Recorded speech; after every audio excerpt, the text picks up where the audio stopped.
अस्सलाम वालेकुम and welcome to AZ classes. आज हमारा टॉपिक है determinants of national income. National income के बहुत सारे डिटर्मिनेंट्स हैं। मींस नेशनल इनकम बहुत सारी चीज़ों पे इफ़ेक्ट डालती है, जैसे कि कंजम्पशन, सेविंग, इन्वेस्टमेंट। ठीक है, first we talk about consumption. Consumption हम जनरली जब हम बात कर रहे होते हैं, हम वही कहते हैं कि हमारी मनी की, हमारी इनकम की वो अमाउंट जो हम किसी चीज़ पे कंज्यूम कर रहे होते हैं वो हम कंजम्पशन कह देते हैं। ठीक है, या जो हम स्पेंड कर रहे होते हैं अपने कंज्यूमर गुड्स पे, वो हमारी क्या है, कंजम्पशन है, या फिर हम कह सकते हैं हमारे एक्सपेंडिचर है। तो कंजम्पशन क्या है, वो अमाउंट जो हम अपनी कंजम्पशन गुड्स पे कंज्यूम कर रहे हैं। ठीक है, तो कंजम्पशन को हम निकाल सकते हैं कैसे, जब हम अपनी टोटल इनकम में से जो हमने अमाउंट सेव की है उसको निकाल दें तो हमारे पास आ जाएगी जो टोटल अमाउंट हमने स्पेंड की है। मींस हमारे पास कंजम्पशन हमारी आ जाएगी। ठीक है, कंजम्पशन फंक्शन क्या होता है? कंजम्पशन फंक्शन क्या होता है? A curve which shows the relation of consumption expenditure to disposable income. यानी वो कर्व जो कंजम्पशन और इनकम के दरमियान रिलेशन शो करता है eight various level of income. जब इनकम चेंज हो रही होती है तो इसको हम प्रोपेंसिटी टू कंज्यूम भी कहते हैं और कंजम्पशन फंक्शन भी कहते हैं। J.M. केन्स ने कहा था कि consumption function shows the level of consumption at each level of income. ठीक है, मीन्स के इनके दरमियान एक पॉजिटिव रिलेशनशिप होता है। जब इनकम इंक्रीज़ होती है कंजम्पशन भी इंक्रीज़ होती है, जब इनकम डिक्रीज़ होती है तो कंजम्पशन एक्सपेंडिचर भी डिक्रीज़ होते हैं। तो यानी हम ये कह सकते हैं consumption is the function of income. हम इसको शेड्यूल की मदद से शो करते हैं कि हम देखते हैं इनकम हमारी इंक्रीज़ हो रही है तो कंजम्पशन भी इंक्रीज़ हो रही है, बट नॉट सेम प्रोपोर्शन। इसकी हम बाद में बात करेंगे।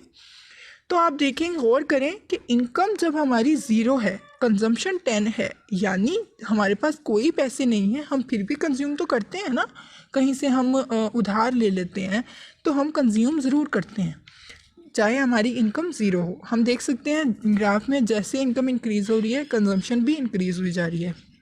और नीचे जो ग्राफ है उसके अंदर देखें, हमारा कंजम्पशन का कर्व ज़ीरो से स्टार्ट नहीं हुआ है, हमारा कंजम्पशन का कर्व ऊपर 10 से स्टार्ट हुआ है और ये पॉजिटिवली स्लोप्ड कर्व है जो शो कर रहा है positive relationship between income and consumption. ठीक है, नेक्स्ट है हमारे पास different attributes of consumption function. तो इसमें सबसे पहले आती है average propensity to consume. Average propensity to consume क्या होता है? Is a percentage of consumption expenditure to disposable income at any level of income. ठीक है, या फिर हम इसको ऐसे भी कह सकते हैं, average propensity to consume is ratio of consumption to income at various level of income. यानी कंजम्पशन और इनकम के दरमियान रेशो हमें शो करती है एवरेज प्रोपेंसिटी टू कंज्यूम को। अगर हम इस शेड्यूल से अपनी एवरेज प्रोपेंसिटी टू कंज्यूम निकालना चाहें, APC निकालना चाहें, तो हम निकाल सकते हैं इजीली। जस्ट हमने डिवाइड करना है कंजम्पशन को इनकम से। ठीक है, हम सेकंड रो ले लेते हैं, कंजम्पशन है हमारी 20, इसको हमने डिवाइड कर देना है 30 से, then we will get APC which is equal to 0.6 something. ठीक है, तो हम APC निकाल सकते हैं easily with the help of this schedule. Next we talk about marginal propensity to consume. Marginal propensity to consume क्या होती है कि it is a marginal propensity to consume is a ratio of change in consumption to the change in disposable income. इसमें हम change देखते हैं कि change in consumption क्या आ रहा है और चेंज इन इनकम कितना आ रहा है, और फिर हम नेक्स्ट उनको डिवाइड करते हैं तो हमारे पास MPC आ जाता है। ठीक है, अगर हम चाहें हम पिछले शेड्यूल से अपना MPC निकालें तो हम कैसे निकालेंगे? देखें आप, कंजम्पशन में कितना चेंज आ रहा है? 10 का चेंज आ रहा है, तो हम 10 को डिवाइड किससे करेंगे? इनकम में कितना चेंज आ रहा है? इनकम में चेंज आ रहा है 30 का। इनको जब हम डिवाइड करेंगे तो हमारे पास 0.3 समथिंग आ जाएगा, जो हमारा क्या है? MPC। ठीक है, next we will talk about kinds of consumption. We have two major kinds of consumption. First, autonomous consumption. Autonomous consumption वो कंजम्पशन होती है जो इनकम से इंटर रिलेटेड नहीं होती है। ठीक है, वो इंडिपेंडेंट होती है इनकम से। यानी autonomous consumption is the consumption which is not related with the income level. It means if income increases, decreases और even zero, autonomous consumption become same. जैसे कि हम ग्राफ में शो भी कर रहे हैं कि इनकम लगातार बढ़ रही है लेकिन कंजम्पशन क्या है, सेम है। ऑटोनोमस कंजम्पशन यही होती है कि जो इनकम से चेंज नहीं होती है। जैसा कि अगर हम देखें, सपोज करते हैं हम कार्स की कंजम्पशन ट्रेंड चेंज होने की वजह से इंक्रीज़ हो रही है। इनकम यानी उनके जो प्राइसेस हैं, इनकम है लोगों की, वो चेंज नहीं हुए हैं, सिर्फ ट्रेंड चेंज होने से वो कंजम्पशन ज़्यादा कर रहे हैं। यानी वो कंजम्पशन जो इनकम से रिलेटेड नहीं होती है उसको हम बोलते हैं ऑटोनोमस कंजम्पशन। नेक्स्ट होती है हमारे पास induced consumption.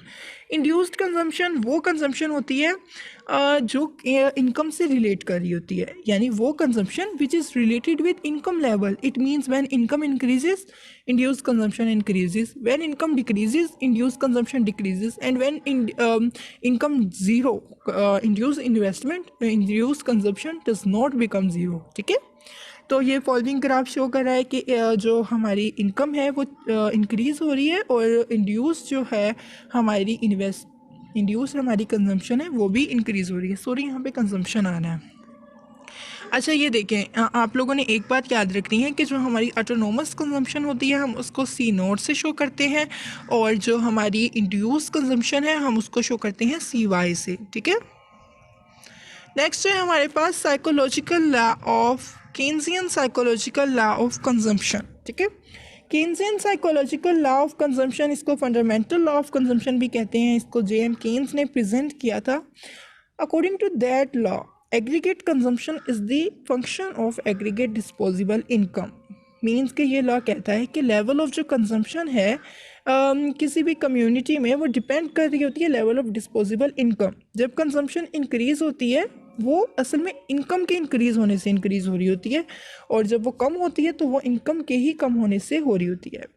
Individuals spend a major part of their income on purchase of consumer goods. Consumption expenditure is largest component of aggregate expenditure, and part of income of the individual that is not consumed is called saving.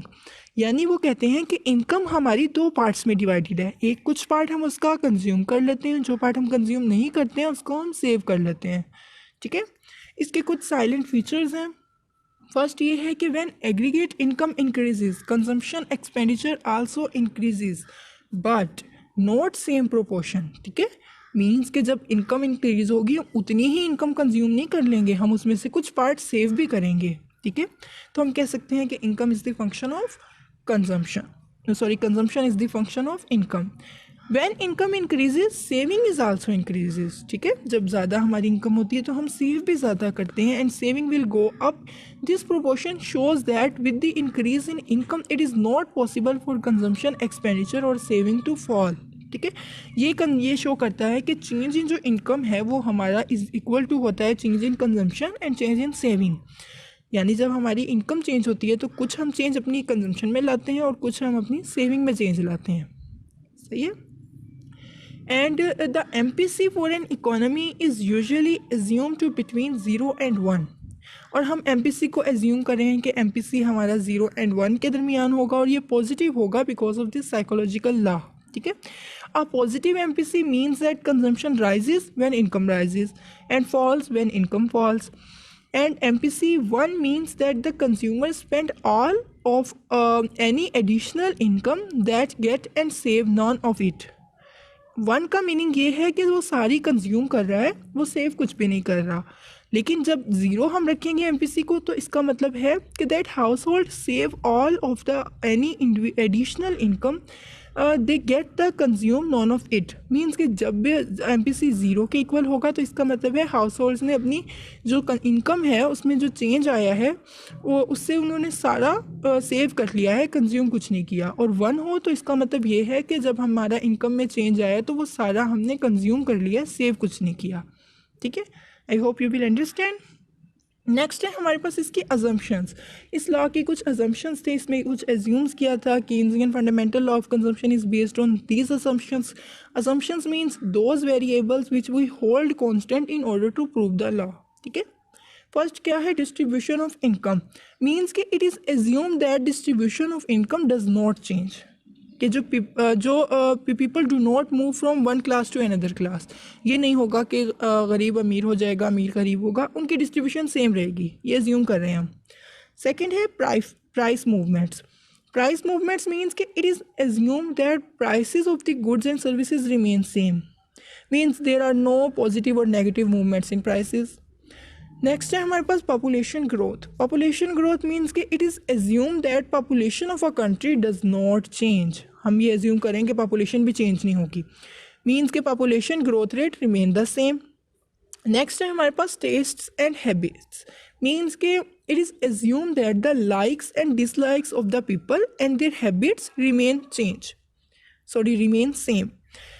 With the change in the income, these habits do not change.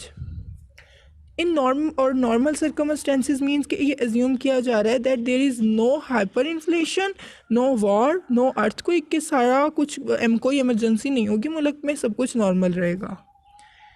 Last है हमारा laces fair economy, means कि ये एज्यूम किया जा रहा है economy laissez faire होगी, मीन्स कि दिस लॉ डज